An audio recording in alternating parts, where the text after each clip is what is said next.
Sigurado uusok na naman itong si Coach Yeng Giao sa galit kung sakaling matuloy yung mga balita na itong SMC ay gagawa ulit ng isa pang trade dito sa Terra Firma Jeep. Ang balita kasi ngayon, baka daw itong si Jerica Hanmisi either mapunta sa San Miguel o Barangay Ginebra. Most likely ayon doon sa mga reports baka sa Ginebra mapunta itong si Jerica Hanmisi at ang magiging kapalit ay itong si Jeremiah Gray o kaya naman si Jason David. Mukhang nangangailangan daw ng isa pang scorer ang Barangay Ginebra para makatulong dito sa kanilang mga players katulad nila Stephen Holt at Scotty Thompson. Kaya nga kung ito yung mangyayari, lalo na kung si David ang kapalit, hindi yan siguro magugustuhan ni Coach Yeng Giao. Dahil syempre, yung laro ngayon ni Jeric Hanmisi ay parang talagang isa siya doon sa mga premyadong player ng liga. Kaya kung ang magiging kapalit nito ay si Jason David, matatawag yan talaga na parang lopsided trade. Kaya sigurado na hindi yan magugustuhan ni Coach Yeng. Kung inyong magugunita, sinabi na dati ni Coach Yeng na walang parity o hindi patas ang laban dito sa PBA dahil yung mga malalakas na team talaga ay iba yung budget nila at hindi naman sumusunod sa salary cap.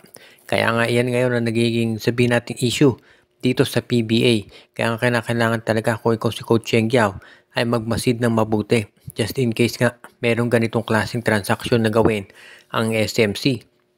At sigurado naman na hindi yan titigil lamang dito sa SMC kung hindi maski na itong sabihin natin kung ang Ginebra gagawa ng deal sa Terra Firma, hindi na sigurado lalayo pa itong San Miguel Beermen pati na rin itong Magnolia Hotshots.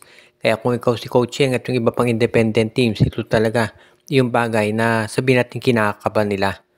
Matunog yung balita na ang big man na si Cade Flores ay lilipat na dito sa San Miguel Beermen kapalit itong si Mowala Tautuba o kaya naman baka itong si Andreas Cahilig. Ang balitang ito matagal nang nare-report sa social media at sigurado ako na itong si Flores kahit papano aware din dyan.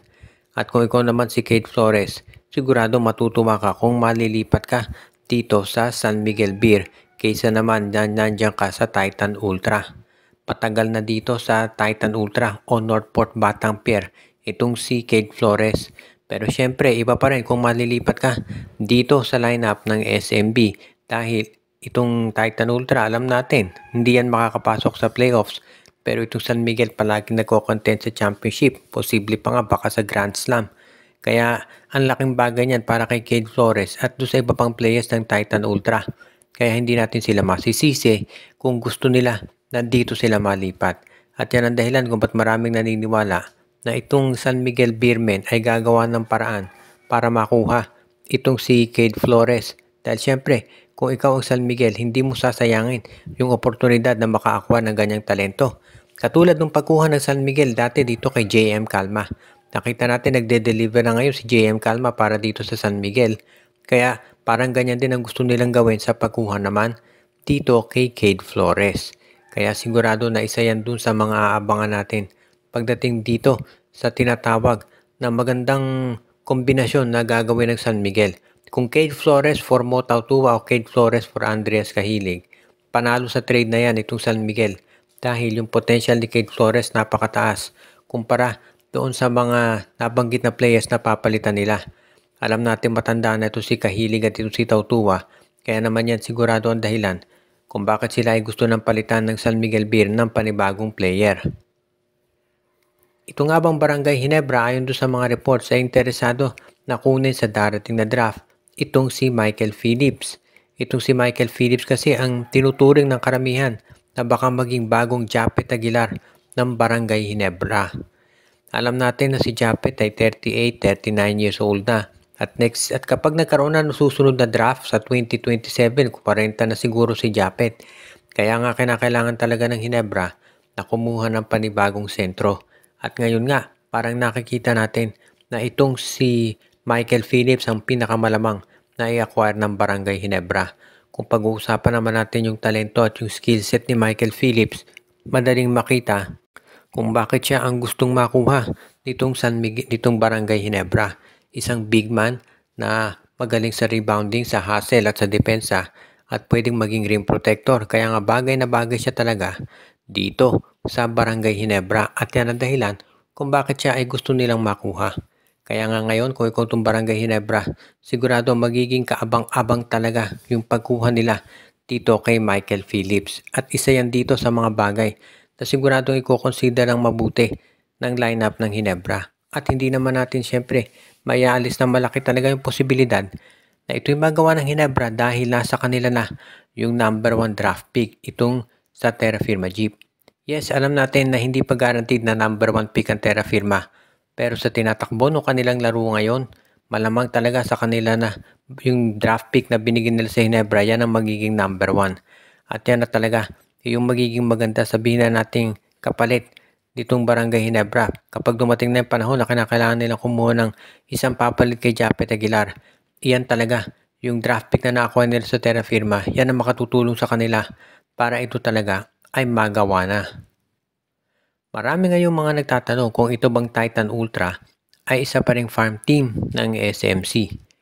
Sa ngayon kasi, marami nagsabi na yung trade para kay Chris Kuhn na kung saan naging kapalit si Aris Dionisio ay panalong-panalo doon itong Magnolia Chicken Templado sa shots.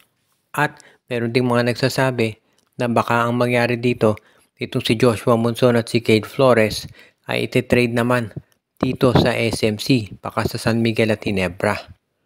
Maraming mga nagsasabi din na yung pag-appoint dito kay Jana Del Cardel na dating coach ng Terra Firma ay parang isang senyales na sila ay nasa SMC pa rin.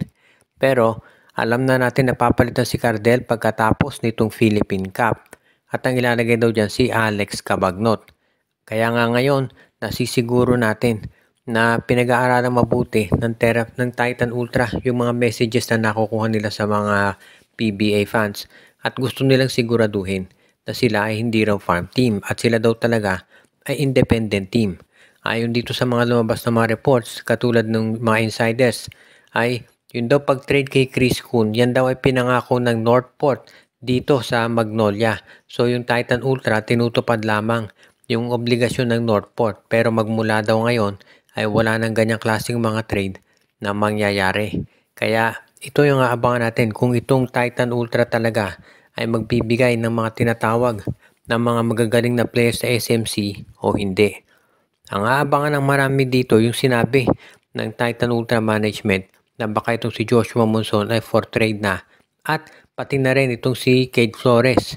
Actually, lahat ng players ng Titan Ultra pwede nang i-trade maliban lamang dito kay Calvin Abueva. So sigurado naaabangan ito ng mga fans kung kaninong team mapupunta ang mga nabanggit na mga magagaling na players.